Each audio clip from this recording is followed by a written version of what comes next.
Voici l'endroit où nous pouvons enfin voir Dieu. Nous pouvons admirer comme Dieu est beau, comme il est grand, comme il est fort, glorieux, comme il est bon, comme il est gentil, content, comme il aime, comme il veille sur nous pour nous faire du bien. Nous pouvons observer les super pouvoirs de Dieu. Il sait tout, il voit tout, il peut faire tout comme il veut. Cet endroit est un immense palais, le plus beau château que l'on peut imaginer. Il n'y aura plus de nuit car Dieu lui-même sera la lumière de la ville. Nous n'aurons plus besoin du soleil. C'est le lieu où tous les enfants de Dieu sont invités à une énorme fête.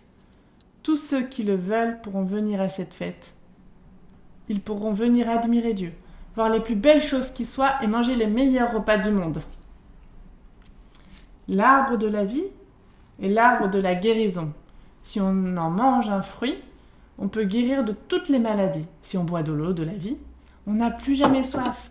Il n'y aura plus de douleur, plus de tristesse, plus de colère, plus de destruction, plus de mal, plus de péché. Il n'y aura que des personnes qui ont choisi d'aimer Dieu, qui ont choisi que Dieu soit leur roi et qui ont choisi d'aimer les autres. Jésus est redevenu vivant. Cela fait 40 jours qu'il est ressuscité. Le jour de notre histoire, il est avec ses amis les disciples. Voici le temple. En plus, maintenant, le rideau est déchiré. Alors les disciples vont ici pour louer Dieu. On va lire dans la Bible. Ensuite, Jésus emmène ses disciples près du village de Béthanie. Il lève les mains pour les bénir. Pendant qu'il les bénit, il les quitte et il monte auprès de Dieu. Et voici Jésus qui parle et qui dit des bonnes choses en bénissant. Il peut dire « Vous recevrez une puissance, le Saint-Esprit, ce sera moi dans votre cœur.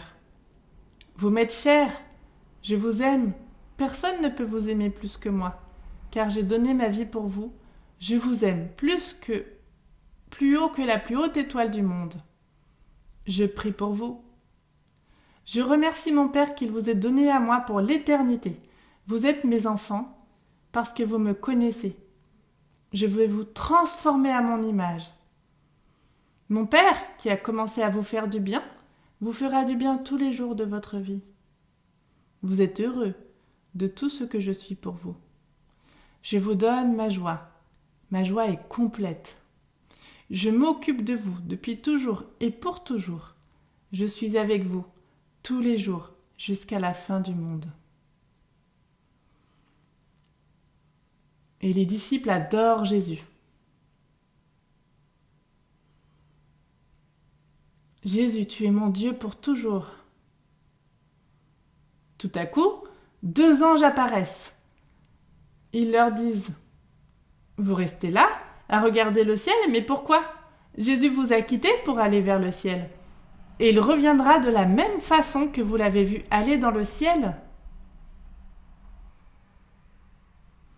Les disciples retournent au temple en chantant et ils vont aller chanter des louanges à Dieu dans le temple de Jérusalem.